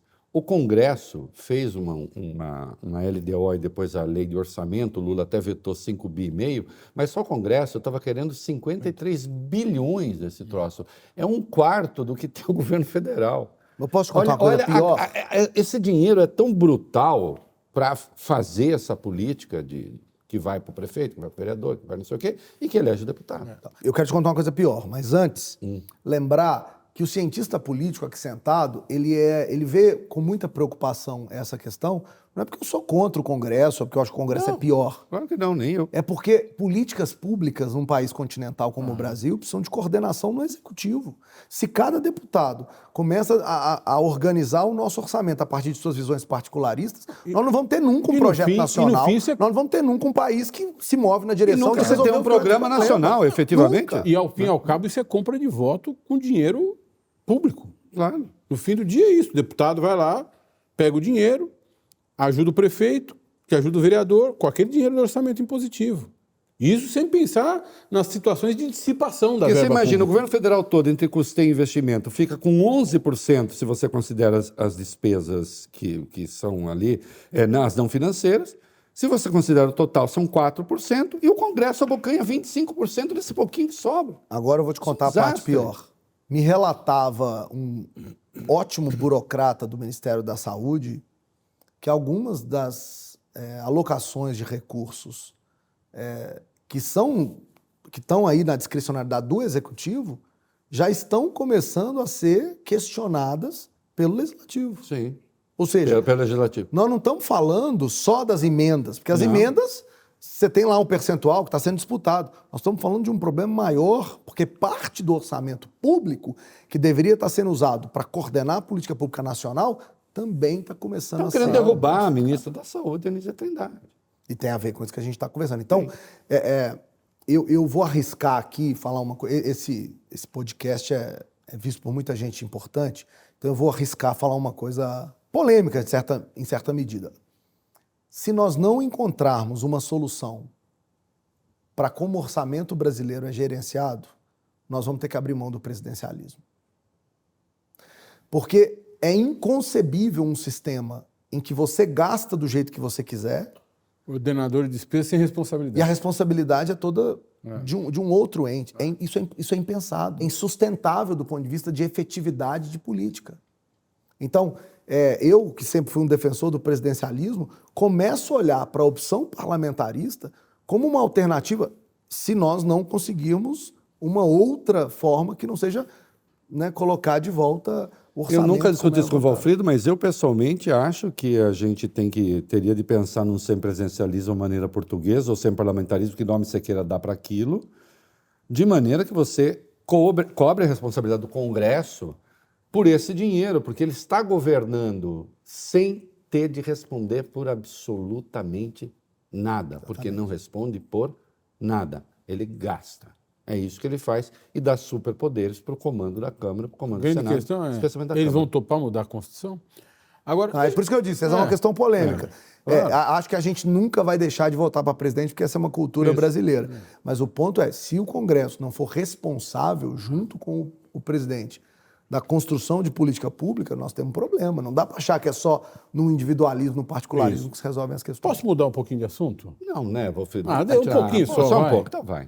Todos nós sabemos que televisão é concessão pública, né? E tem que atender a finalidade pública. E de olhar a pesquisa de... Eu não vou nem usar o nome do Ibope, né? Porque de olhar para pesquisa sobre audiência, pesquisa de audiência, e de se render ao gosto do espectador, as televisões, o conteúdo das televisões se deteriorou ao longo dos anos. Muito.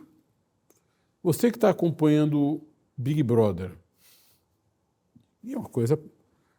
Big Brother, sob o ponto de vista do que ele traz para o grande público, também se tornou uma coisa,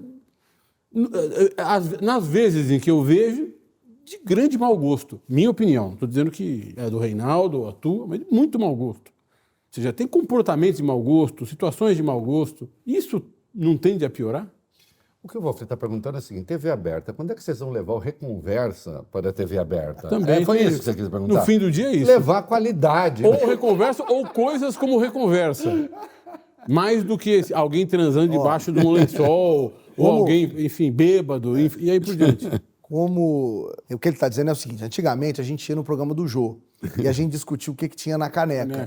Aqui também tem caneca e vocês não vão saber o que tem dentro dessa caneca. Não vão saber jamais. É por isso que ele está me fazendo essa pergunta. Eu discordo, sabia?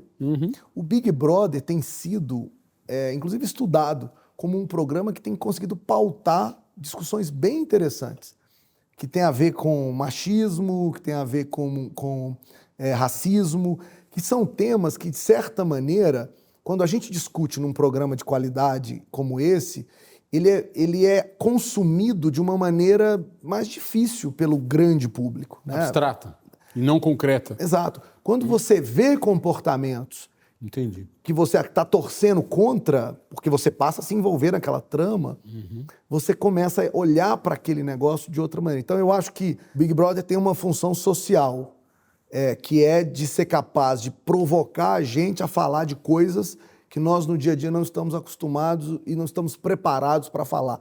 E ali se fala... Nas últimas edições todas, eu vi temas importantes sendo colocados ali.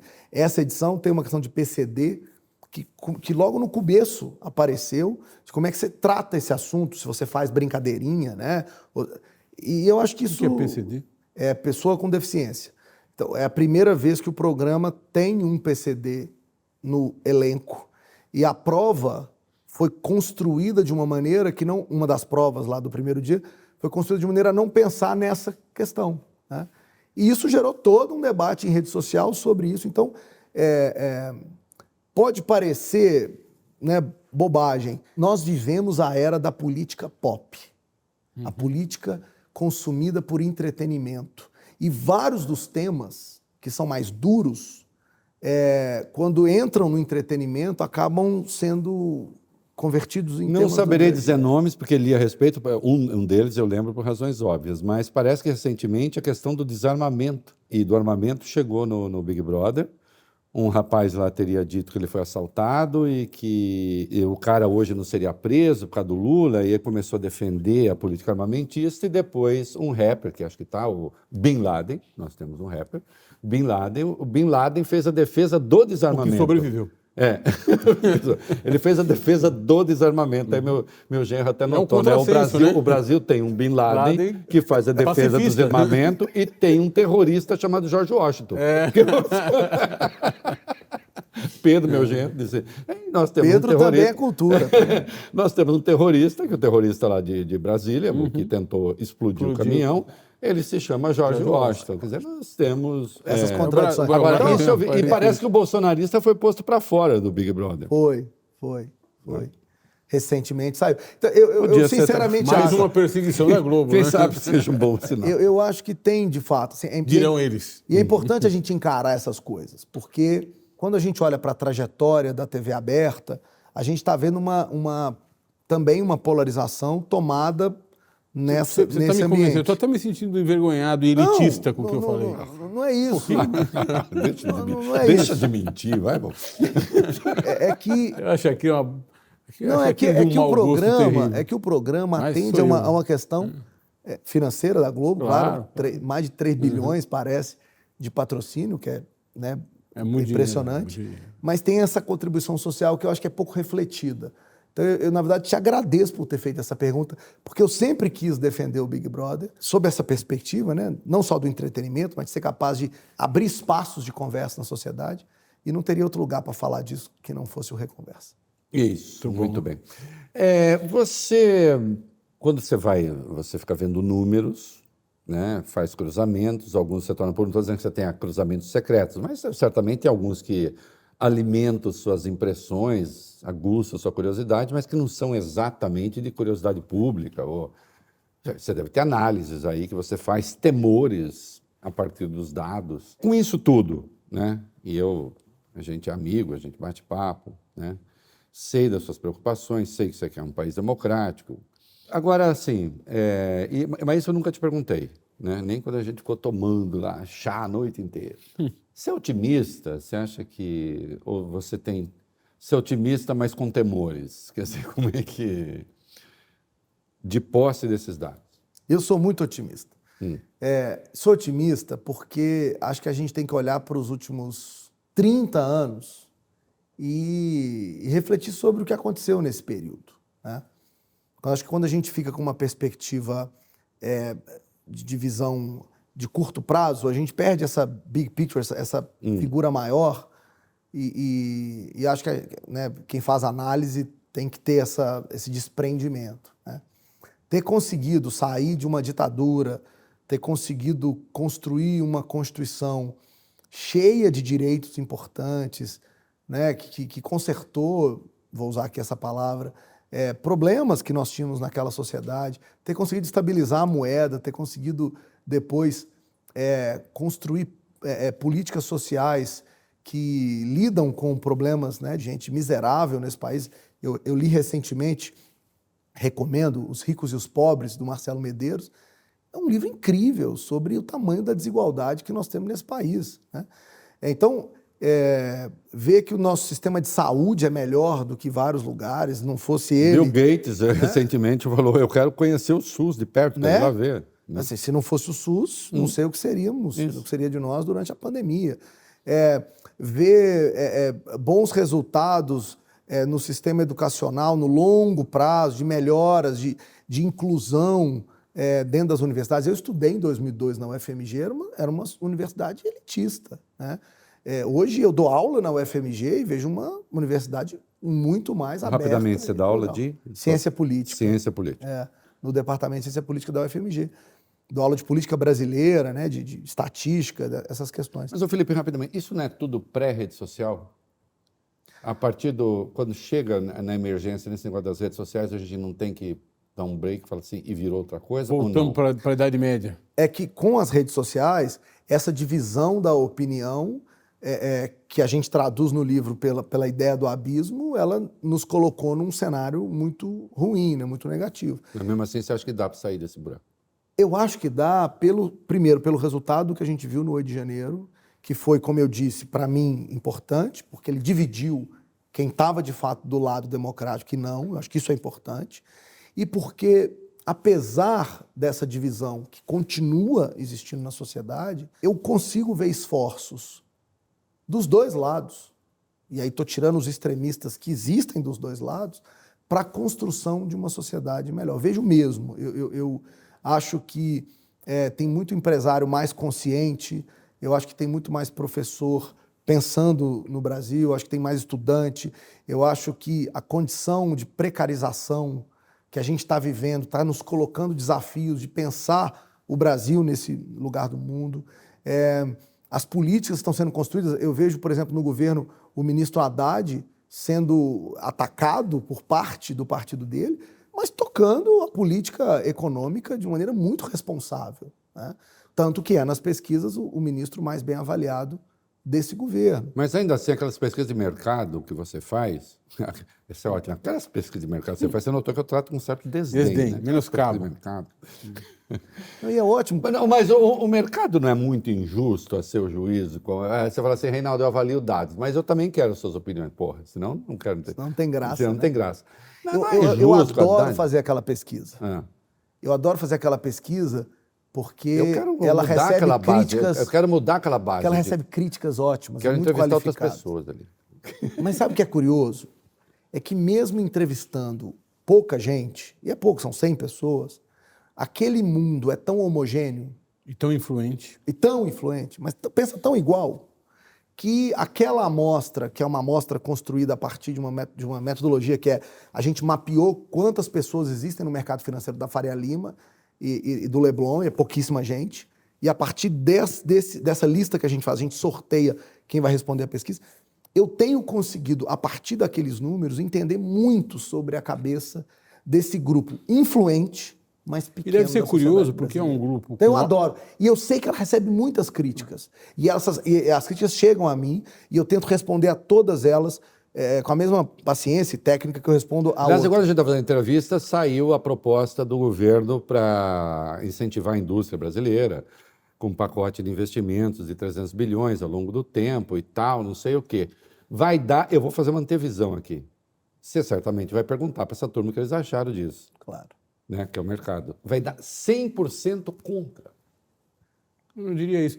Mas a minha pergunta para você sobre esse grupo de 100 é que a escolaridade é altíssima, né? Muito. Mas o nível de densidade intelectual é baixíssimo também.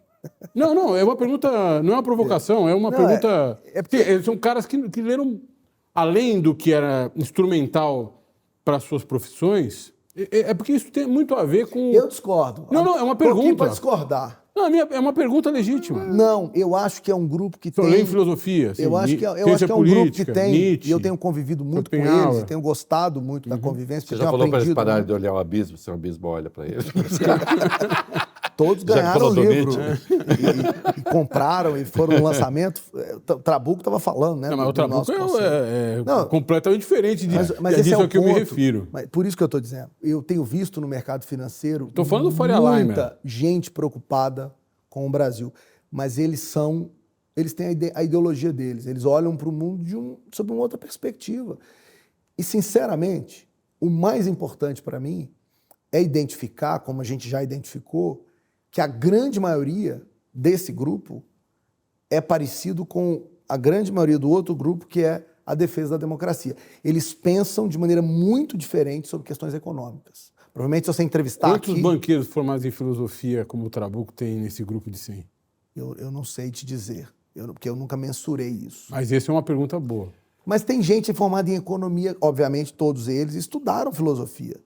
E leram, e leem muito. Eu Tiraram tenho uma nota visão... baixa. Ô, Felipe, tenho uma visão eu um vou pouco discordar de diferente. você como se a gente estivesse em casa batendo papo lá no meu sofá, que a gente já fez. Se eu concordasse com você nisso, eu teria de achar que a hora do Fla-Flu ali, eles votaram no Lula em defesa da democracia. Mas eu acho que eles votaram no Bolsonaro, ignorando que o Bolsonaro fazia ameaças golpistas. Sabia que... Não? Se não, gente, se esse não tem programa é um programa muito importante, Sim. porque... Você Não, ou sabe tem que líder ou tem mentira, durante toda a Os caras eleição mentiram. de 2022, durante toda a eleição de 2022, eu trabalhei muito, paguei as contas de casa, trabalhando, né, para Genial. Eu sei. Pagamos, já foi difícil. Ali e conversando com os investidores, com essa turma do mercado. E eu vou te dizer uma coisa, muita gente votando no Lula. Muita gente. E isso era Ele sabe o número, mas não vai contar. Isso era motivo de debate nas reuniões. Ah, cara. Porque existiam dois grupos e eles se provocavam. Que o Amoedo, que sentou aí antes de você, ele acabou votando no Lula agora, né? No segundo turno. E ele, coitado, tomou porrada pra cacete. Foi expulso. Os liberais sociais, como eu disse, foram fundamentais. E tinha muito liberal social no mercado financeiro, que eu acho que tem. Agora, também tem muito eleitor que não gosta do PT e acha que essa agenda defendida por Gleisi, defendida por gente do partido, não é bom para o Brasil. E eu repito, que bom que a gente tem pluralismo e divisão de mundo no país. O que nós não podemos ter é qualquer tipo de aceitação sobre o que aconteceu no Rio de Janeiro. Eu acho que ali a gente estabelece o limite do que é aceitável ou não. Discordar, divergir, que é o que a gente está fazendo aqui, é uma delícia, porque isso significa que nós ainda estamos vivendo uma democracia. Eu vou fazer minha última pergunta para o Alfredo encerra, se quiser, você encerra, e você responde também, vai responder, eu sei mineiro, como é que é, quando não quer responder também, vai ficar falando e tal. Manda assar um pão de queijo. Mas com fogo baixo. Fogo baixo. Fogo que é baixo, pra não queimar, queimar, para né? não queimar o Pra pão não de queijo, vai que a gente desiste, vai mais tarde. Cafezinho. Eu passado, acho, devagarzinho. a menos que aconteça uma coisa formidável, ou que apareça uma grande estrela, ou que não sei o quê, e dado que o Bolsonaro não vai conseguir reverter na elegibilidade dele, não vai, não há a menor chance, é bom que os bolsonaristas saibam disso. O Lula segue favorito, com todos os dados que estão aí, não dá para afirmar isso, na eleição de 2026, porque ele vai disputar. O Lula é incumbente, como todo incumbente, é favorito. Né? O Bolsonaro conseguiu perder uma eleição. Essa é a melhor maneira de explicar 2022. Né? É difícil perder uma eleição como incumbente. Nunca tinha acontecido. Nunca né? tinha acontecido. Desde a reeleição. Nos Estados Unidos aconteceu 2 vezes. Poucas vezes. Então, 3 vezes. Tal. Então, assim, o Lula é favorito porque ele tem não só essa base que continua temendo a volta do Bolsonaro e que se unificou em torno dele, né? Essa base continua dando apoio a ele, mas as nossas pesquisas, como outras, também mostram que o Lula hoje está acima do percentual de votos que ele teve no segundo turno. Ele tem hoje, em aprovação, Mais do que votos. mais do que ele teve de votos lá atrás. E como é uma eleição, a de 26, sobre o mandato do Lula, essa vai ser a variável mais importante. O que não quer dizer que será uma eleição fácil. O prognóstico que a gente faz, olhando para esse indicador de polarização que o Reinaldo tanto gosta, nas eleições municipais, e olhando para os dados dessa calcificação que mantém o voto contra o PT forte na eleição, acho que o Lula terá uma eleição difícil, complicada. Ele vai ter que lidar com questões complexas lá na frente, até porque a economia vai ter um papel importante nisso. Né? Indo bem, ele tem mais chance, indo mal, ele tem mais desafio. Mas o incumbente é sempre favorito. A minha última é sempre a penúltima, vou deixar a última com ele. Vai dar último. Não vai aparecer um candidato de centro, né? O centro inventou aquele negócio de nem, que eu adorava sacanear durante a campanha. Foi né? você que inventou, não Fui foi? eu que inventei. Eu peguei lembro. um termo do Roland Barthes, que era sobre texto, né? Que ele fala dos textos nem, né? Dos grandes editoriais. Eu lembro. Isso nem aquilo. E que eu também odeio o colunista nem, que eu nunca sei do que está falando, né? Nós não somos nem, né? Jamais. E aí eu transferi isso para a questão política. E aí um dia um candidato disse, não, porque nós somos nem. Eu falei, pô... Para você ver a sua influência. Eu falei de sacanagem, não era para... O problema do neném é o seguinte, existe muito neném. Muito. Num determinado momento da campanha de 22, a gente chegou a mensurar 43% de candidatos, de eleitores que diziam que preferiam que vencesse a eleição alguém que não fosse nem Lula, nem Bolsonaro. Quase metade. O problema é que essas pessoas ficam olhando para o lado e dizendo assim, se eu ficar aqui e o Bolsonaro ou o Lula ganhar, dependendo de quem você odeia mais, eu vou estar contribuindo para a vitória de quem eu odeio. Então, deixa eu migrar para o lado contrário ao que eu não tolero para não correr risco. É por isso que o centro está tão esvaziado, porque há um incentivo eleitoral... Ao voto útil desde o começo. As pessoas já vão para um processo eleitoral estrategicamente orientado. Gente, muda. Simone Tebet, Ciro Gomes, que disputou várias eleições, foi diminuindo seu desempenho ao longo do tempo, quanto maior era a polarização. Isso aconteceu em 2018 22 também, né? Tal. Então, o centro tem hoje um grande desafio, que é um desafio de reconstruir, no meio desse abismo, uma opção que seja capaz de superar os dois polos. Biografia da Bíblia. Encerra, meu filho. Eu adorei essa entrevista. Eu acho que eu poderia fazer uma pergunta que a gente deixa para outro dia, que é qual o futuro das pesquisas políticas?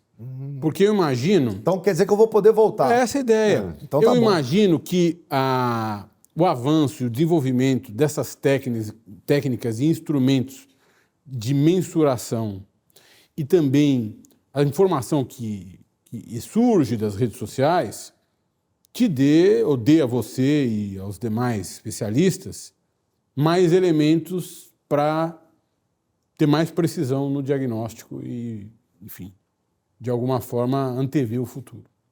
Sim.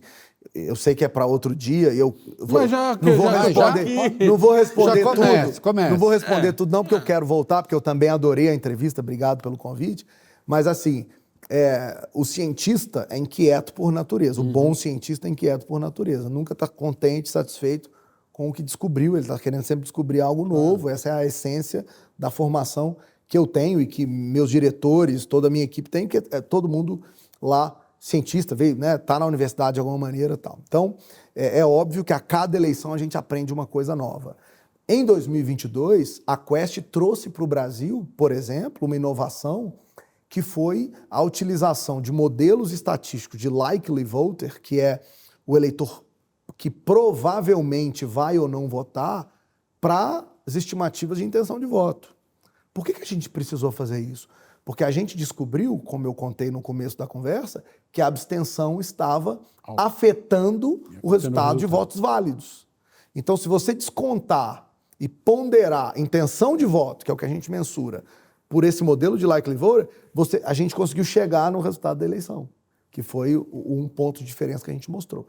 Então, a cada ciclo... Tornou mais preciso o método. Exato. Então, a cada ciclo eleitoral, a gente vai incorporar, obviamente, novas técnicas e tecnologias. E desde 2016, quando a gente começou, a gente já estava trabalhando com rede social e a gente, obviamente, já fazia pesquisa, a gente sempre trouxe variáveis e informações fora das pesquisas para nos ajudar a entender o cenário político.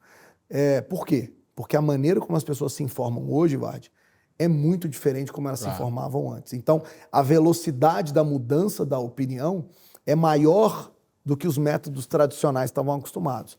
Não tem jeito, né? O nosso laboratório de inovação, essa é uma área que eu não abro mão na empresa, ela está sempre desenvolvendo novas maneiras, estudando novas maneiras de lidar com essa evolução também na opinião pública. Então, isso vai ser constante, podemos falar muito sobre isso. É um assunto que eu adoro dar aula, porque os alunos perguntam, professor, mas como vai ser a próxima? Tal? Adoro falar disso, porque não tem método pronto, não tem... Né, o Gallup existiu justamente por conta de um erro de pesquisa que era feito no passado nos Estados Unidos, de uma previsão que era uma pesquisa feita por revista. Você tinha ali o digest, mandava para casa das pessoas, em quem você vai votar. E, de repente, a eleição estava massificada e a revista só atingia a elite. Quem comprava a revista. E aí a pesquisa deu completamente errado. Aí veio uma inovação metodológica para capturar melhor a opinião. Então a gente vai estar sempre evoluindo, isso é parte do nosso trabalho, a cada ciclo eleitoral tem novidades. E entender de rede social, hoje, para mim, é um dos elementos necessários e fundamentais a serem incorporados nesse diagnóstico que a gente faz, essa fotografia eleitoral. Obrigado pelo convite. Esse é Felipe Nunes, meu amigo muito querido, legal. Baita entrevista. Vem cá. Obrigado. Gostou, né? Então dá like aí, se inscreva tem que pedir para dar like. Pede para dar like. Gente, dá like aí. Dá like aí, pá. Estão trabalhando, doido para entrar na TV aberta. Obrigado. Obrigado. Abraço.